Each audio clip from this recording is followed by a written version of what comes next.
دوستو اللہ کا ایک پیارا سا نام ہے یا شافی۔ علماء کرام نے اس کو یا شافی انت شافی بھی ذکر کیا ہے، یعنی کہ اس کا معنی ہے اے شفا دینے والے، تو ہی حقیقی شفا دینے والا ہے۔ بے شک شفا دینے والی ذات وہ صرف ایک اللہ کی ہے۔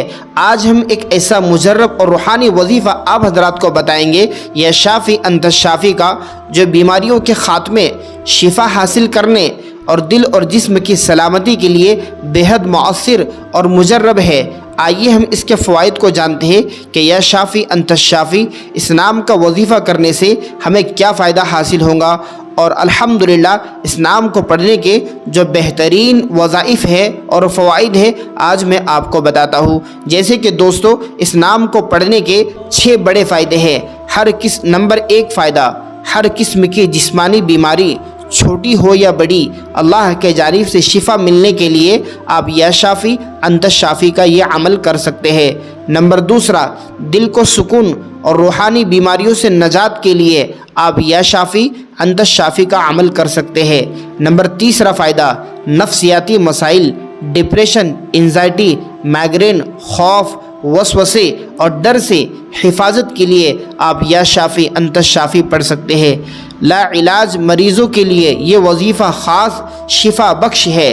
ایسی بیماریاں جو اچھی نہیں ہو رہی ہے، دواخانے سے، ڈاکٹروں کا علاج کر لینے سے آپ نے بہت کچھ کیا لیکن اس بیماری میں آپ کو شفا نہیں مل رہی ہے، تو آپ کو چاہیے کہ آپ اس عمل کو کریں، انشاءاللہ آپ کو فائدہ ضرور ہوگا۔ نمبر 5 فائدہ، اللہ کا قرب حاصل ہوتا ہے۔ یا شافی انت شافی جو اس یقین سے پڑھے کہ بے شک اللہ ہی شفا دینے والا ہے، تو اللہ ضرور شفا عطا فرماتے ہیں۔ دوستو اور روحانی بیماریوں میں جیسے کہ جادو، جنات، عصبی اثرات اور خبیث کا لگ جانا، نظر کا ہو جانا، جادو کا ہو جانا، سحر کا ہونا، اس کے اندر بھی یہ عمل بہت مجرب طریقے سے کام کرتا ہے۔ آئیے میں آپ حضرات کو اس عمل کو کرنے کی مکمل ترتیب بتاتا ہوں، مکمل طریقہ بتا دیتا ہوں۔ دوستو نمبر 1، جب بھی آپ کوئی عمل کرے تو آپ کو چاہیے کہ آپ سب سے پہلے اپنی نیت کر لے، نیت کی اصلاح کر لے، نیت کو درست کر لے کہ یہ عمل آپ کس کے لیے کر رہے ہیں۔ تو نیت آپ یہ کریں کہ میں یہ عمل اللہ کی رضا حاصل کرنے کے لیے اور بیماریوں سے شفا پانے کے لیے کر رہا ہوں۔ نمبر 2، اس کا آپ کو خیال یہ رکھنا ہے کہ مکمل پاکی ہو، پاکیزگی کا پورا خیال رکھے۔ آپ باوضو ہو کر بیٹھ جائے، ممکن ہو تو خوشبو لگا لے اور ممکن ہو تو آپ سفید کپڑے پہن لے۔ آپ کو یہ عمل کون سے وقت میں کرنا ہے اور کتنی مرتبہ پڑھنا ہے میں وہ بھی آپ حضرات کو بتا دیتا ہوں۔ آئیے آپ کو یہ عمل کون سے وقت میں کرنا ہے۔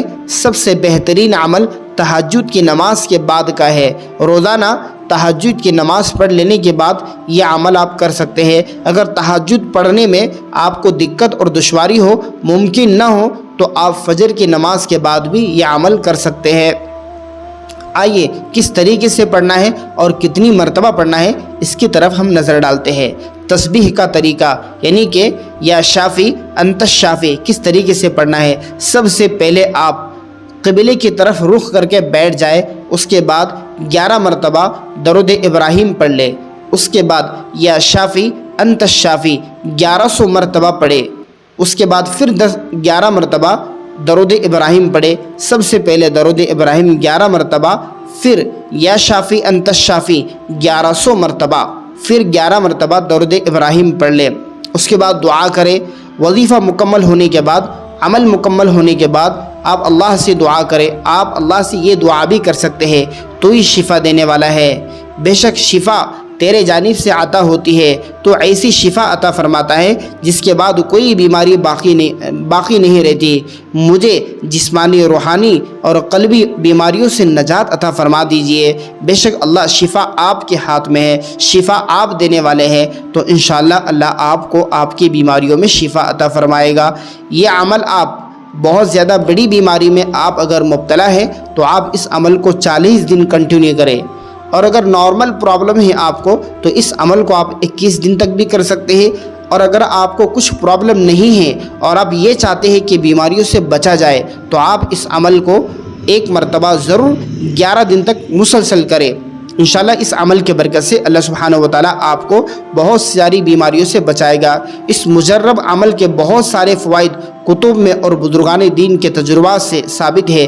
ہر قسم کی جسمانی بیماری، چھوٹی ہو یا بڑی، دل کا سکون، نہ جانے کتنی بیماریوں میں الحمدللہ یہ عمل کام کرتا ہے۔ تو دوستو آپ کو چاہیے کہ آپ اس عمل کو سنبھال کر رکھیں، اپنے گھر والوں کو ضرور بتائیں اور اس ویڈیو کو اپنے دوست احباب رشتہ داروں میں ضرور شیئر کریں تاکہ کسی نہ کسی کو فائدہ ہو، اور ہمارے یوٹیوب چینل کو ضرور سبسکرائب کریں تاکہ اس قسم کی ویڈیو آئندہ آپ کو ہمیشہ ملتے رہے۔ السلام علیکم ورحمۃ اللہ۔